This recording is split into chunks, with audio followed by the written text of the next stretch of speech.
माँ, जब तू शांत होकर बैठती है, जब तू अपनी आंखें बंद करके अपने गर्भ में पल रही उस नन्ही आत्मा की धड़कन को सुनने का प्रयास करती है, तब वहां कोई शब्द नहीं होता, वहां कोई शोर नहीं होता।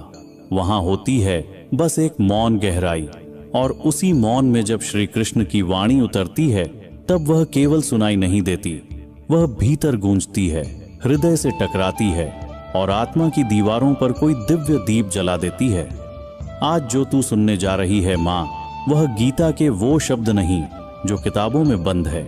ये वो बीज हैं जो आत्मा के भीतर बोए जाते हैं। यह कोई ज्ञान नहीं, यह शांति का विस्तार है। यह कोई शास्त्र नहीं, यह जीवन की असली साधना है। और माँ, तेरे गर्भ में जो जीवन पल रहा है, वह अब केवल तेरे आहार से नहीं, तेरे विचार से आकार ले रहा है। तू जो सुनती है वही उस तक पहुंचता है, तू जो सोचती है वही उसकी चेतना बनती है, और तू जो अनुभव करती है वही उसका भविष्य बनता है। इसलिए आज हम जो सुनेंगे वह केवल तेरे लिए नहीं, वह उस आत्मा के लिए है जो अभी आंखें नहीं खोल पाई, पर जिसकी आत्मा सब सुन रही है, सब समझ रही है और सब अपने भीतर समाहित कर रही है। माँ, इस दिव्य श्रृंखला को स्टार्ट करने से पहले आपसे एक छोटी सी विनती है कि प्लीज इस दिव्य श्रृंखला को एक लाइक करें, कमेंट करें और सब्सक्राइब जरूर करें हमारे चैनल को, जहां हर शब्द, हर कथा एक संतान को देवता बना सकती है। चलो अब इस यात्रा की ओर बढ़ते हैं। माँ, श्री कृष्ण कहते हैं, दुखों में मन विचलित न हो, सुखों में मन आकर्षित न हो, और राग, भय, क्रोध जैसे विकार आत्मा को छू भी न पाएं, वही स्थिति है जो आत्मा को स्थिर बनाती है। माँ, आज हम पहला बीज बोने जा रहे हैं जो तुझे और तेरे गर्भस्थ शिशु दोनों को एक दिव्य शक्ति देगा। श्लोक है, दुखेष्वनुद्विग्नम्ना सुखेषु विगत स्प्रेह वीतराग भय क्रोध स्थित धीर मुनि रुच्यते। हे माँ, वह साधक, वह आत्मा, वह चेतना जो दुखों में भी विचलित नहीं होती, सुखों में भी लोभ या लालच से ग्रस्त नहीं होती, और जिसने राग, भय और क्रोध इन तीनों को त्याग दिया है, वही वास्तव में स्थित प्रज्ञ है, वही सच्चा मुनि है, वही आत्मा है जो श्री कृष्ण के समीप बैठने के योग्य बनती है। माँ, जब तू इस श्लोक को सुनती है तो शायद तेरे मन में ये सवाल आए कि यह तो किसी साधु सन्यासी की बात है, मैं तो एक गृहस्थ स्त्री हूँ, एक माँ बनने वाली स्त्री हूँ, यह गूढ़ बातें मेरे लिए कैसे? लेकिन माँ सुन, जो आत्मा तेरे गर्भ में पल रही है वो एक नए युग की शुरुआत है। वह तपस्वी, ज्ञानी, धैर्यवान और संतुलन में जीने वाली आत्मा तभी बन सकती है जब उसकी पहली शिक्षा यही हो कि दुख से डरना नहीं है, सुख में खोना नहीं है, और मन के उन भावों से ऊपर उठना है जो इंसान को अशांत बना देते हैं। माँ, जब तू किसी बात से आहत होती है, जब कोई तुझे नहीं समझता, जब तू अपने अकेलेपन में रोना चाहती है, लेकिन फिर भी तू मुस्कुराकर अपने शिशु की भलाई के लिए चुप रह जाती है, तो तू यह श्लोक जी रही होती है। जब तू अपनी किसी पुरानी इच्छा को छोड़कर शांति को चुनती है, जब तू अपने स्वाद की चाह को छोड़कर गर्भ की सुरक्षा को चुनती है, जब तू अपनी थकावट के बावजूद प्रेम से अपने भीतर के जीवन से बात करती है, तो तू स्थित प्रज्ञ बनती है। यही वो अवस्था है माँ, जहाँ आत्मा विकारों से ऊपर उठकर प्रभु के निकट आ जाती है। तेरे भीतर जो जीवन पल रहा है, अगर वो अभी से यह सीख ले कि मैं दुख को देखकर रोऊं नहीं और सुख को देखकर अहंकार में न बहूं, तो वह आत्मा एक ऐसी गहराई से जुड़ेगी जो उसे जन्म से ही स्थिर बना देगी। जब वह जीवन में हार का सामना करेगा तो टूटेगा नहीं, जब वह बहुत कुछ पाएगा तो इतराएगा नहीं, और जब कोई उसे अपमानित करेगा तो वह क्रोध से नहीं, करुणा से उत्तर देगा। माँ, यह कोई सामान्य शिक्षा नहीं है, यह वो बीज है जो जीवन भर उसे भीतर से मजबूत बनाएगा। उसे कोई हिला नहीं पाएगा, कोई भटका नहीं पाएगा, क्योंकि उसने अपनी माँ के गर्भ में यह सीख लिया होगा कि मैं प्रभु की इच्छा में स्थिर हूँ। माँ, जब तू गर्भ में इस श्लोक को सुनती है और उस सुनने को मौन में बदल देती है और उस मौन को एक आंतरिक स्पंदन में बदल देती है, तो वह शिशु उस स्पंदन को ग्रहण करता है और वही उसका पहला संस्कार बनता है। इस श्लोक का अर्थ केवल इतना नहीं कि तू दुख से न डरे, बल्कि इसका अर्थ यह है कि तेरे भीतर का जीवन जो आज कुछ भी नहीं जानता, वह बड़ा होकर वही बनेगा जो राग द्वेष से परे है, जो भावनाओं से बहने वाला नहीं बल्कि उन्हें जानने और संभालने वाला होगा। यह श्लोक तेरे शिशु को क्या देता है माँ? एक ऐसी दृष्टि जो हर परिस्थिति को भीतर से देखती है, एक ऐसा मन जो किसी भी दुख में स्थिर रहना जानता है, एक ऐसा भाव जो क्रोध और भय से नहीं प्रेम और विवेक से प्रतिक्रिया करता है। माँ, यह तो केवल पहला बीज था, यह तो केवल पहला श्लोक था और इसने ही आत्मा में एक दीप जला दिया। अब सोच, जब तू आगे के 9 बीजों को अपने भीतर उतारेगी तो तेरा गर्भ क्या बन जाएगा? एक गीता का मंदिर, एक जीवन का केंद्र, एक आत्मा की पराशक्ति। माँ, जीवन की सबसे ऊंची अवस्था वह नहीं जहां तू बहुत कुछ पाले, बल्कि वह है जहां तुझे कुछ भी पाकर भी भीतर की शांति न डोले और कुछ भी खोकर भी तुझ में कोई रिक्तता न रह जाए। यह स्थिति साधना से नहीं आती, यह स्थिति एक मौन समझ से आती है कि मेरा सुख बाहर से नहीं भीतर से है। श्री कृष्ण इसी आत्मिक स्थिति को समझाते हैं जब वह कहते हैं, आत्मा आत्मनि एव स्थितः ज्ञान योग विभासितः समदुख सुखो जीव तदा मुक्तिम निगच्छते। अर्थात जब आत्मा ज्ञान और योग की रोशनी से प्रकाशित हो जाती है और जब वह सुख और दुख दोनों को संभव से देखती है, तब वह आत्मा मुक्ति को प्राप्त करती है। माँ, यह मुक्ति किसी आकाश में उड़ जाना नहीं है, यह मुक्ति भीतर की उन जंजीरों को तोड़ देना है जो हमें हर समय किसी भावना, किसी परिणाम, किसी अपेक्षा, किसी अतीत या भविष्य से बांध कर रखती है। यह मुक्ति एक ऐसी स्थिति है जहां तू चाहे भूखी हो पर संतुष्ट हो, जहां तू चाहे अकेली हो पर पूर्ण हो, जहां तू चाहे थकी हो पर शांत हो। माँ, जब तू अपने गर्भ में पल रहे जीवन को ये सिखा रही होती है कि दुख कोई शत्रु नहीं और सुख कोई परम लक्ष्य नहीं, तब तू उसे वो संतुलन दे रही होती है जिसकी खोज में पूरी दुनिया भटक रही है। जब तू किसी कठिन परिस्थिति को देखकर टूटती नहीं और किसी आसान स्थिति को देखकर उड़ती नहीं, तब तेरे भीतर एक ऐसी शक्ति जन्म लेती है जो तेरे गर्भ में एक निर्विकार, निडर और दिव्य आत्मा को रूप दे रही होती है। श्री कृष्ण यहाँ ज्ञान की बात नहीं कर रहे, वे अनुभव की बात कर रहे हैं। वह कहते हैं, ज्ञान जब योग में बदल जाए, यानी जीवन के हर भाव में उतर जाए, तब आत्मा स्थिर हो जाती है। और माँ, यही तो सबसे बड़ा संस्कार है कि तेरा बच्चा पढ़े नहीं पर भीतर से जीना सीखे। अगर वह गर्भ से ही यह भाव लेकर जन्म ले कि केमोजेंडिन, मैं दुख में भी शांत हूँ और सुख में भी विनम्र हूँ, तो वह जीवन में न कभी किसी बात से गिर जाएगा, न किसी बात पर चढ़ जाएगा, वह संतुलन में जिएगा। माँ, जब तू दिन भर की थकावट के बाद भी मुस्कुराकर कहती है यह भी प्रभु की लीला है, तो तू गीता का यह श्लोक अपने मौन से जी रही होती है और उस मौन की गूंज तेरे गर्भ में एक स्थायी संगीत बनकर बस जाती है। यह श्लोक तेरे शिशु को क्या देता है? एक ऐसी आत्मिक गहराई जो उसे हर परिस्थिति में अपने केंद्र में टिकाए रखेगी। वह भीड़ में भी खोएगा नहीं और एकांत में भी अधूरा महसूस नहीं करेगा। उसका संतुलन उसकी सबसे बड़ी शक्ति होगा। वह कोई बहस नहीं करेगा, वह केवल मौन से जवाब देगा। वह कोई दिखावा नहीं करेगा, वह केवल भीतर की रोशनी से अपनी पहचान बनाएगा। माँ, जब तू इस श्लोक को सुनते हुए अपने भीतर उतरती है और एक पल को अपनी सारी इच्छाओं, अपेक्षाओं और विचारों को शांत कर देती है, तब तेरे गर्भ में आत्मा को पहला अनुभव होता है शांति क्या होती है। और जो आत्मा यह जान ले कि भीतर की शांति बाहर की हलचल से बड़ी है, वह आत्मा कभी किसी तूफान से नष्ट नहीं हो सकती। अब माँ, चलो हम आगे बढ़ते हैं, क्योंकि श्री कृष्ण का अगला वचन उस अगली सीढ़ी की तरह है जहां केवल समझ नहीं चाहिए, वहां नियंत्रण चाहिए, वहां आत्मानुशासन चाहिए, वहां वो साहस चाहिए जो कहे मुझे यह चाहिए पर फिर भी मैं इसे छोड़ रहा हूं क्योंकि मेरी आत्मा उससे बड़ी है। श्री कृष्ण कहते हैं, संकल्प प्रभवान का मांस त्यक्त्वा सर्वान शेषतः मन सैवेंद्रिय ग्रामम विनियम्य समन्ततः। अर्थात जो साधक अपने भीतर उठने वाले सभी संकल्पों यानी इच्छाओं को पूरी तरह त्याग देता है और अपने मन द्वारा अपनी इंद्रियों को हर दिशा से नियंत्रित करता है, वही सच्चा योगी है। माँ, यह कोई साधना की गुफा में बैठने वाले संत की बात नहीं है। यह हर उस माँ की बात है जो अपने भीतर एक शिशु को पाल रही है और अपने हर निर्णय में यह देख रही है कि क्या यह मेरे बच्चे की शांति के अनुकूल है।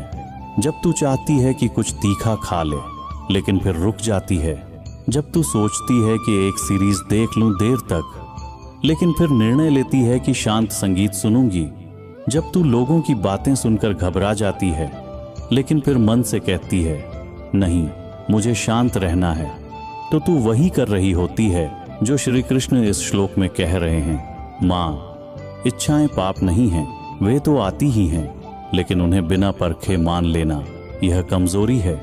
यह श्लोक यही सिखाता है कि हर इच्छा के आने से पहले रुक जा, सोच क्या यह मेरी आत्मा के अनुकूल है। अगर नहीं तो फिर मुस्कुराकर छोड़ दे। जब तू यह अभ्यास बार बार करती है तो वह आत्मा जो तुझ में पल रही है वह सीखती है कि मुझे हर आकर्षण के पीछे नहीं भागना है, मुझे विवेक से चुनना है कि क्या मेरा है और क्या केवल एक भ्रम है। माँ, जब तू दिन में एक बार भी अपने मन को नियंत्रित करती है तो तू केवल एक अभ्यास नहीं कर रही, तू एक संस्कार का बीज बो रही है और वह बीज आत्मा में जन्म के साथ फल देने लगता है। अब सोच, जब वह बच्चा बड़ा होकर देखेगा कि बाकी सब दौड़ रहे हैं फिर भी वह शांत है, बाकी सब मांग रहे हैं फिर भी वह संतुष्ट है, बाकी सब दिखा रहे हैं फिर भी वह भीतर से मौन है, तब तू समझना माँ कि यह तेरे गर्भ में बोया गया बीज ही था जिसने उसे यह आत्मबल दिया है। यह श्लोक तेरे शिशु को क्या देता है?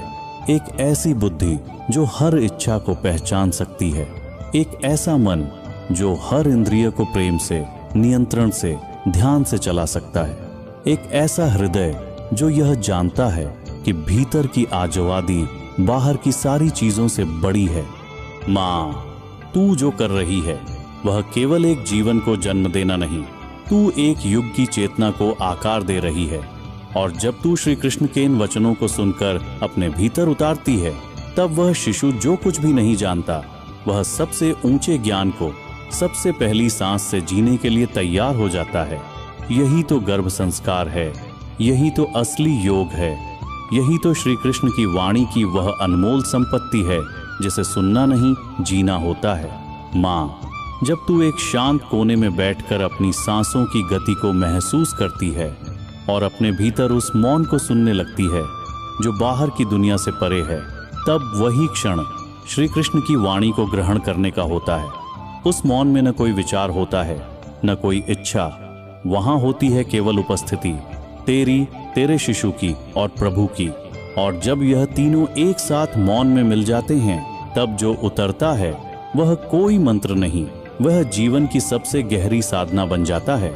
श्री कृष्ण उसी साधना को बताते हुए कहते हैं, तत्रैकाग्रम मनः कृत्वा यतः चित्तेन्द्रिय क्रिया उपविश्यास्ने युञ्ज्याद्योगमात्म विशुद्धये। अर्थात जब साधक एकाग्रता के साथ अपने मन को नियंत्रित करता है, इंद्रियों को भीतर खींच लेता है और शांत आसन में स्थित होकर आत्मा की शुद्धि हेतु योग करता है, तब वही योग उसे वास्तविक चेतना से जोड़ता है। माँ, यह कोई जटिल प्रक्रिया नहीं है, यह वही क्षण है जब तू गर्भ में अपने शिशु की हलचल को महसूस करती है और दुनिया की हर हलचल को भूल जाती है, जब तू सांसों को गिनते हुए केवल एक भाव में डूब जाती है कि मैं केवल माँ नहीं, मैं एक माध्यम हूँ, मैं एक मंदिर हूँ, मैं एक शांति का स्थान हूँ। वही क्षण योग का होता है।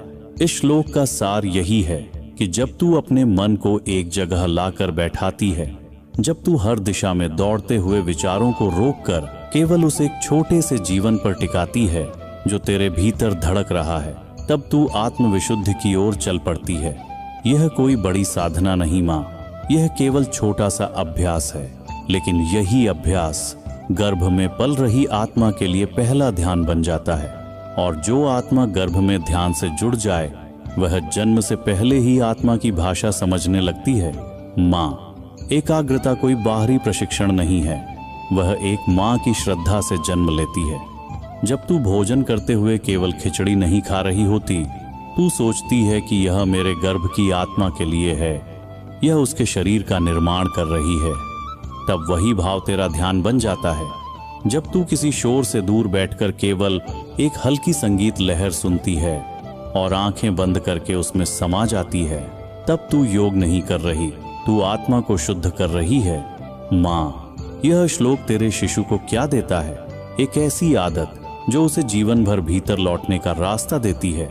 वह बाहर चाहे जितनी भी भीड़ में हो, चाहे विचारों के 1000 तूफान उठे, लेकिन वह जानता होगा मेरे भीतर एक स्थान है, एक गहराई है जहां सब शांत है, जहां मैं स्वयं से मिल सकता हूं। वह एकाग्र होगा, सतर्क होगा, सहज होगा।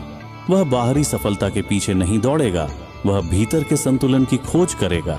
माँ, जब तू रोज थोड़ा सा समय अपने लिए, अपने शिशु के लिए मौन में बिताती है, जब तू उसकी धड़कन पर ध्यान देती है, तब तू केवल समय नहीं दे रही होती, तू उसे आत्मा की पहली सीढ़ी सिखा रही होती है।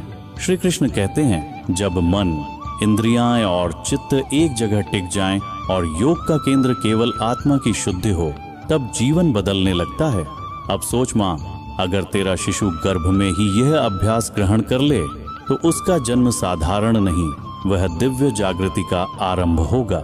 वह आत्मा किसी किताब से नहीं सीखेगी, वह तुझसे सीखेगी, तेरे मौन से, तेरे ध्यान से, तेरे विचारों की नमी से। और अब माँ, श्री कृष्ण उस अवस्था की ओर ले जाते हैं जहां मन केवल एक बिंदु पर नहीं टिकता, वह उस बिंदु से भी हटकर पूर्ण मौन में समा जाता है, जहां विचार भी शांत हो जाते हैं, इच्छाएं भी समाप्त हो जाती हैं और आत्मा केवल आत्मा में स्थित हो जाती है। वह अवस्था जहां कुछ चाहना नहीं बचता और जहां मिलने की कोई आकांक्षा नहीं रहती, केवल होना रह जाता है, केवल एक दिव्य उपस्थिति।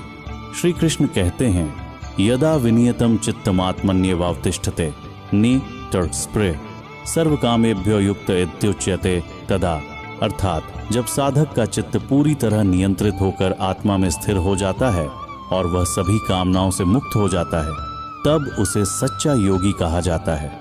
माँ, यह कोई कल्पना नहीं है, यह वह स्थिति है जो तू पहले से ही कभी कभी जी रही है। जब तू किसी विशेष इच्छा को छोड़ देती है और केवल शांति को चुनती है, जब तू गर्भ की भलाई के लिए अपनी चाहों को पीछे रख देती है, जब तू कहती है मुझे कुछ नहीं चाहिए, बस सब कुशल हो, सब शांत हो, तब तू इसी श्लोक को जीवन में उतार रही होती है। माँ, कामनाएं जन्म से पहले भी आ सकती हैं और उनका संस्कार भी। अगर तू गर्भ में रहते हुए यह अभ्यास कर ले कि पिए, मुझे जो चाहिए वह प्रभु मुझे देंगे, मैं कुछ भी पकड़ कर नहीं रखूंगी, मैं केवल उस दिशा में बहूंगी जो सत्य की हो, तो वह बच्चा जिसे तू जन्म देगी वह कभी जीवन में बंधेगा नहीं, वह इच्छाओं का गुलाम नहीं बनेगा, वह अपने चित्त का राजा बनेगा। यह श्लोक तेरे शिशु को क्या देता है माँ? एक ऐसा चित्त जो संसार के आकर्षणों से घबराए नहीं, जो किसी भी चाहत से अपने मार्ग से न डिगे, जो हर परिस्थिति में अपनी आत्मा के साथ जुड़ा रहे। वह आत्मा अपनी शांति की भाषा पहचानेगी और जब दुनिया उसे खींचेगी तब भी वह अपने भीतर ही अपनी रोशनी खोज लेगी। माँ, जब तू इस श्लोक को सुनते हुए अपनी आंखें बंद कर लेती है और अपने भीतर उतर जाती है, तब कोई विचार नहीं होता, कोई भावना नहीं होती, केवल एक मौन उपस्थिति होती है और वही मौन तेरे गर्भ में संस्कार बनकर उतरता है। यह कोई साधना नहीं, यह एक माँ की मौन साध्वी चेतना है जो उस आत्मा को जन्म दे रही है, जो संसार में आकर भी संसार के भुलावे में नहीं खोएगी। माँ, क्या तूने कभी एक दीपक को बहुत ध्यान से देखा है? उस क्षण जब हवा थम जाती है, जब कोई हलचल नहीं होती और दीपक की लौ स्थिर होकर जलती है, न झिलमिलाती है, न कांपती है, न डगमगाती है, बस मौन में जलती रहती है। उस क्षण वह लौ कोई सामान्य रोशनी नहीं रहती, वह ध्यान बन जाती है, वह योग की प्रतीक बन जाती है, वह आत्मा की स्थिति का संकेत बन जाती है। श्री कृष्ण उसी स्थिति को एक उदाहरण की तरह प्रस्तुत करते हैं जब वह कहते हैं, यथा दीपो निवातस्थो नेंगते सोपमा स्मृता योगिनो यत चित्तस्य युंजतो योगमात्मना। अर्थात जैसे बिना हवा के स्थान में रखा दीपक हिलता नहीं, ऐसे ही उस योगी की चित्त वृत्ति भी नहीं हिलती जो अपने चित्त को साध कर आत्मा के साथ योग में स्थित हो गया है। माँ, यह श्लोक केवल ध्यान की शिक्षा नहीं है, यह जीवन जीने की दिशा है। यह सिखाता है कि चित्त कैसे हो, एक दीपक की तरह जो किसी आकर्षण से डगमगाए नहीं, किसी पीड़ा से बुझ न जाए, किसी प्रशंसा से कांपे नहीं और किसी आलोचना से डर न जाए। तू सोच, जब तू गर्भ में उस आत्मा को यह भाव दे रही है कि तू भी एक दीपक है बेटा, तू किसी के जलाने से नहीं, अपने भीतर के तेल से जलता है। तू किसी के कहने से नहीं, अपनी उपस्थिति से रोशनी देता है। तब वह आत्मा गर्भ में ही स्थिरता का पाठ सीख रही होती है।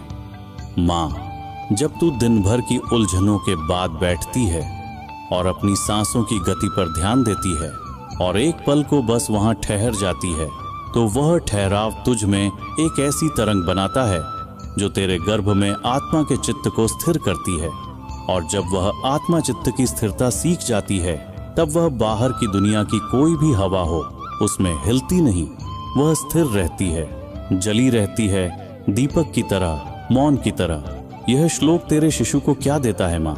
एक ऐसी स्थित प्रज्ञता जहां वह बाहरी सफलता या असफलता से नहीं हिलेगा, जहां उसे कोई डिगा नहीं सकेगा, कोई बहका नहीं सकेगा। वह अपनी रोशनी को जान चुका होगा। वह जानता होगा, मैं बाहर की हवा से नहीं, भीतर की अग्नि से जलता हूं। और जब कोई आत्मा यह जान ले, तब वह कोई साधारण मनुष्य नहीं रहती, वह दीपक नहीं, सूर्य बन जाती है। माँ, जब तू अपने भीतर इस श्लोक को उतारती है, तो तू एक साधारण माँ नहीं रह जाती, तू एक तपस्विनी बन जाती है। और तेरा गर्भ वह आश्रम बन जाता है जहां एक आत्मा ध्यान की पहली अनुभूति ले रही होती है। जो आत्मा गर्भ में स्थिरता को जान ले, वह कभी जीवन में किसी भी तूफान से बहकती नहीं। वह बाहर शोर होगा पर भीतर केवल मौन होगा, वह बाहर अंधकार होगा पर भीतर दीप जला रहेगा। यही है योग और यही है जीवन। अब माँ, श्री कृष्ण उस अंतिम अवस्था की ओर ले चलते हैं जहां साधक का चित्त केवल स्थिर नहीं होता बल्कि पूरी तरह शांत हो जाता है, जहां न कोई विचार उठता है, न कोई कामना शेष रहती है, जहां आत्मा स्वयं को अपने ही भीतर देखती है और उसी में तृप्त हो जाती है। जैसे कोई नदी समुद्र से मिल जाए और फिर किसी भी दिशा में बहने की आवश्यकता न रहे, बस समा जाना हो, बस लय हो, बस मौन। श्री कृष्ण कहते हैं, यत्रो परमते चित्तम निरुद्धम योग सेव्या, यत्र चैवात्मनात्मानं पश्यन्नात्मनि तुष्यति।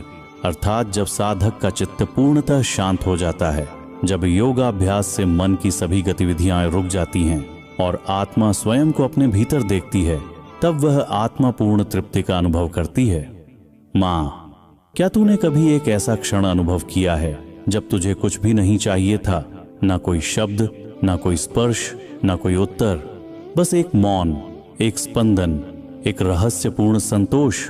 जब तू अपने शिशु की हलचल को भीतर महसूस करती है और आंखें बंद कर लेती है और कोई विचार नहीं आता, कोई सवाल नहीं होता, बस तू वहां होती है और वह भी होता है, तब वही वह अवस्था है माँ, जहां आत्मा आत्मा को देख रही होती है।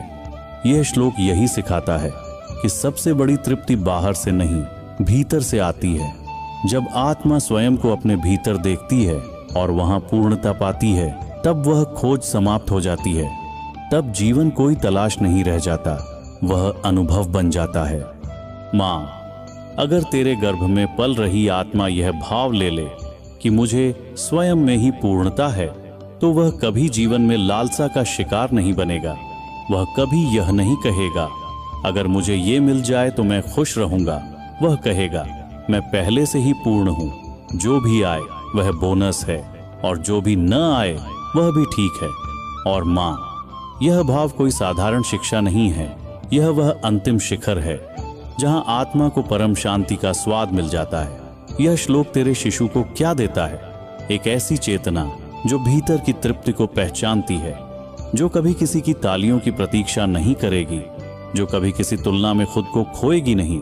वह आत्मा जो स्वयं में ही पूर्ण हो, वही आत्मा मुक्त होती है, वही आत्मा स्थिर होती है, वही आत्मा श्री कृष्ण के समीप होती है। माँ, यह अंतिम प्रवाह नहीं है, यह तो वह द्वार है जहां से प्रभु की अनुभूति प्रारंभ होती है। तू जो सुन रही है वह अब शब्द नहीं, वह चेतना है। और जो तेरे गर्भ में पल रहा है वह अब केवल एक शिशु नहीं, वह इन श्लोकों का जीवित स्वरूप है।